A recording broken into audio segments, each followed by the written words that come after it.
Hey everyone, I broke up the series a little bit and read a Sweet Valley High book. I've read a handful of these, maybe 20, 30 over my lifetime, and we happened to be at a used bookstore and they had this one in the free bin. It has a little bit of water damage to the back and looks like something took a bite out of the corner, so it was free. And I figured, sure, why not? I can read it and put it in my free library. And basically, I just got sick of looking at it, so let's read it and get it on out of here. So, this book is the saga, again, of Elizabeth and Todd. For what it's worth, this is written at a 6th grade reading level, whereas the Twins series is written at about a 3.5 to 4.5 reading level. So even just the cover is bad. And what's kind of surprising is it's the same artist who does the Sweet Valley Twins covers. But this one was several years earlier, so perhaps he just hadn't reached his stride yet. And Elizabeth is looking like a almost 30-year-old teenager. And then I'm not sure if that's Todd or Nicholas Morrow, but in either case, he's like a middle-aged creeper who's playing the concerned neighbor who's really the actual killer on Dateline. I'm getting like major creeper vibes from him, and I don't like how he's holding her wrist. I think it's meant to be comforting. It comes across as controlling. So I'm reading too much into this. The big plot here is Todd has to move to Vermont. Dad's job is forcing it, basically. And we never once hear about Mrs. Wilkins. I'm assuming there is a Mrs. Wilkins, but I haven't really read enough of this series to know. And all of the characters keep saying he's moving 2,000 miles away. So just for giggles, you know me, I looked it up. What is the actual distance between Los Angeles and Burlington, Vermont, which is where he's going? It is 2,900 miles. Why they couldn't just call it 3,000, I don't know. So this Elizabeth Todd, it is every bit as melodramatic as you would expect it to be. It is helpful to keep in mind that the series was originally conceived as a soap opera, and this book really shows it. And I was just really kind of questioning Elizabeth's sincerity when Todd is the same guy who in book 6, I think, Dangerous Love, is that the one where he caused the motorcycle accident that put her in the coma in book 7, Dear Sister? I don't know how much you can really forgive and forget that quickly, a guy who puts you in a coma, but we're assured that Todd is the love of her life. Thankfully, he's gone by page 50 because I was so sick of hearing them say goodbye to each other. And then what's really weird is they don't pack their furniture or anything. Winston's dad is evidently a realtor now, and he's going to take care of it. And I didn't realize realtors were also movers. And then Mr. Wilkins drives the family to the airport. What happens to his car? Reasons, don't know. So then Jessica has to do a lot of meddling here, but it's marginally funny. She gets sick of Elizabeth moping over Todd, and how many letters can you write to someone?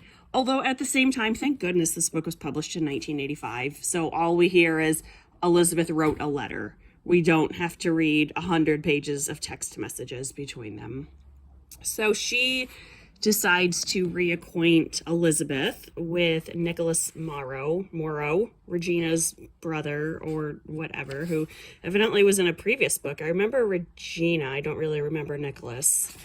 He is presented as like the perfect guy, but he comes across as super over-controlling, over the top, really, really aggressive in his affection. As an example, Elizabeth is covering the regatta event for the school newspaper, and Nicholas has his own boat, of course, and he tells her, well, officially its name is Seabird, but unofficially it's called My Favorite Twin.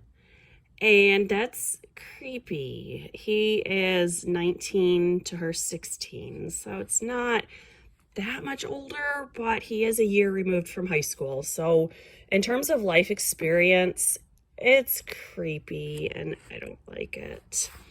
So, oh, and then Jessica spent too much money, so she has to get a job.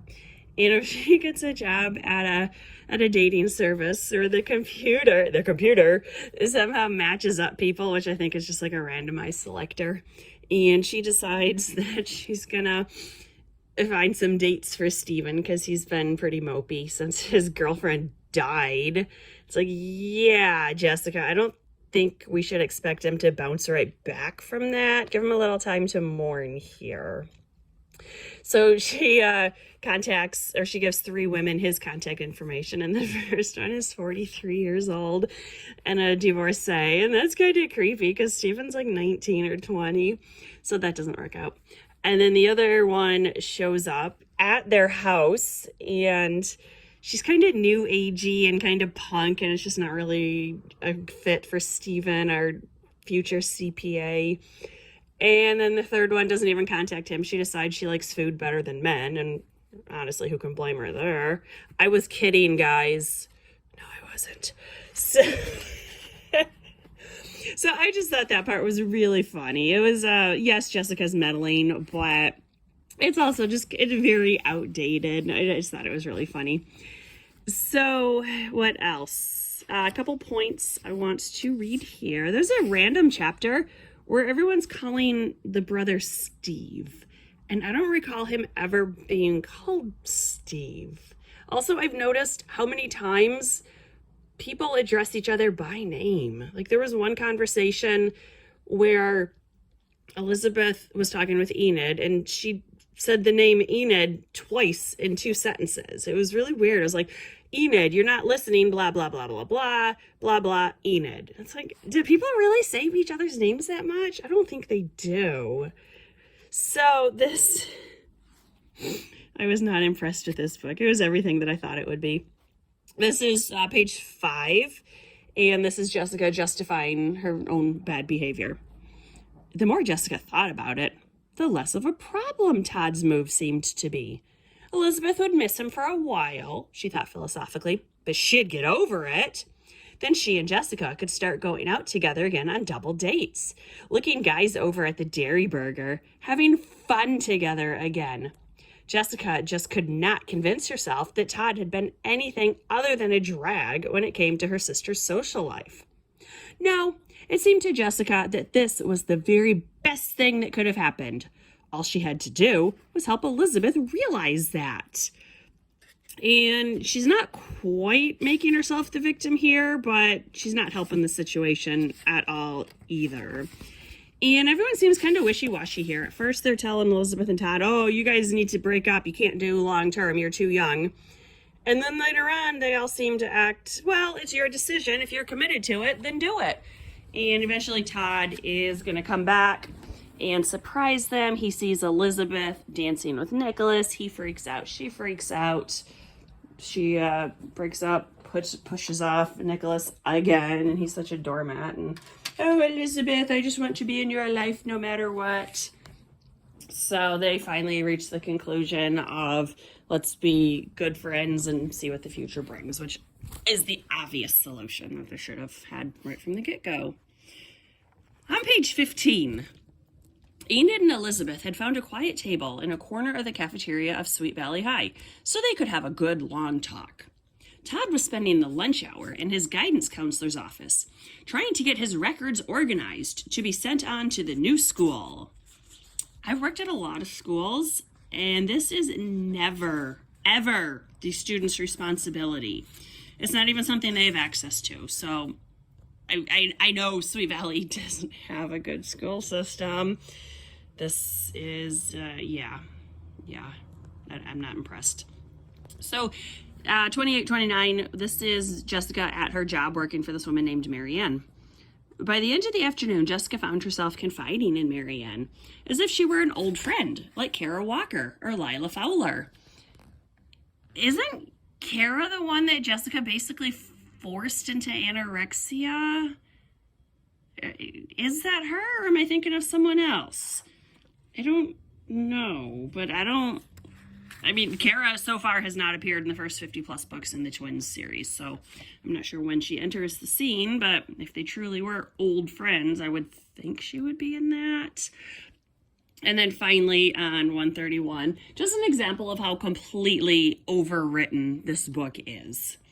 Which I'm not faulting this book. It was, you know, the emergence of young adult serialized fiction in the early 80s based on soap operas. This is to be expected. Stephen couldn't get over the change in Kara.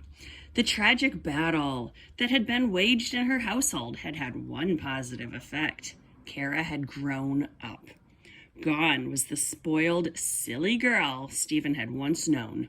In her place was a sensitive, intelligent young woman whom Stephen thought he wouldn't mind getting to know better. And that's just kind of icky.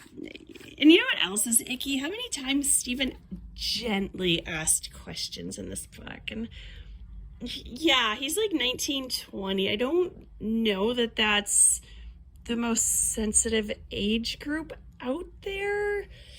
This book was definitely written by a woman, so you can tell that. Yes, things are a bit idealized. Elizabeth and Todd make some poor choices, but at the same time, they're making immature choices because they're kids. So this book is everything that I was expecting, and I can't really hate the book for that. It's a serialized soap opera, and that's okay. I have no more Sweet Valley High books, so I guess I'm not going to read anymore unless I happen to find them for free, because I'm sure not paying money for this dribble.